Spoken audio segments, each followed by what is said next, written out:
Texas Attorney General Greg Abbott toured the devastation this week and joins us now live. General, thank you so much for your time. Can you tell us what you saw there?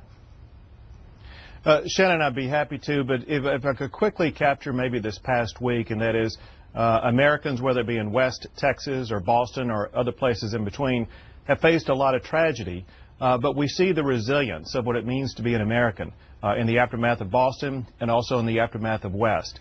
I toured West Texas the day after the blast, and you could see the utter devastation. Understand, Shannon, that the amount of the explosive here was about 10 to 20 times the amount of what happened in Oklahoma City. And the blast was completely devastating to homes and an apartment complex and a nursing home around there. Anyone who was close to it, any building that was close to it, was completely devastated, along the images of what people see in Baghdad.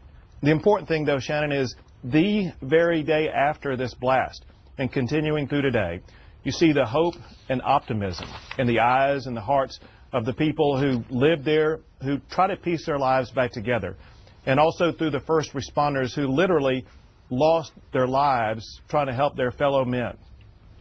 Yeah, I mean, there's story after story of just these heroes, of people who willingly ran toward what was a very dangerous situation. And as a result, they've lost a lot of folks within their ranks there, within the fire department and police, and you know, a number of folks who went to help.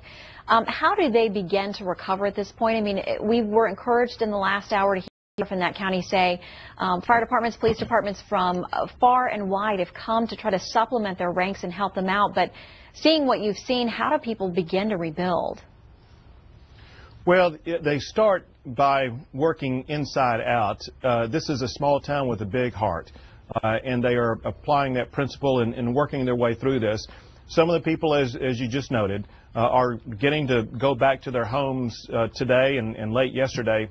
Shannon, there are some homes, however, that people are not going to be able to get back into.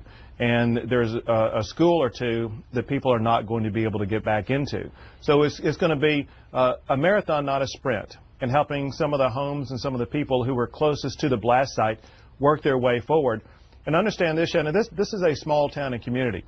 Maybe about 10% of all the homes in the entire community were impacted by this blast site. So this has a large repercussions for this entire community, as well as a lot of jobs lost because of this explosion. But together, the people in West Texas are pulling together and working with the great people of the state of Texas, and they're going to find a way forward. It's not going to be easy, as the mayor said yesterday, but they are going to be able to pull it together and move on. I want to ask you about something that you, as the state attorney general, of course, keep an eye on. And unfortunately, after tragedies, we sometimes see negative things, whether it's, you know, scams that are aimed at allegedly benefiting these victims, people acting fraudulently or looting. What are you keeping an eye on there in Texas? We're keeping an eye on two things along those lines, Shannon.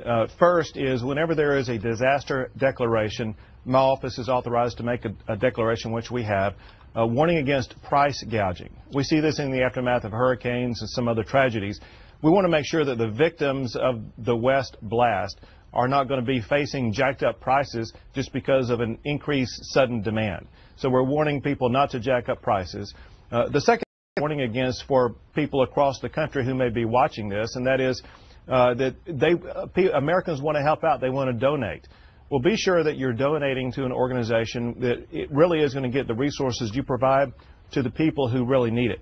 There are some scam artists who come out who prey upon the hearts of those who want to help out, and they literally are able to scam money and supplies from people who try to donate them that don't wind up in the hands of the people who really need it. So check out the people that you're making donations to, making sure that it really will get to the people of West Texas. And we're glad to know you're keeping an eye on it as well. Texas Attorney General Greg Abbott, Absolutely. Thank you, sir, for your time. Thank you, Shannon.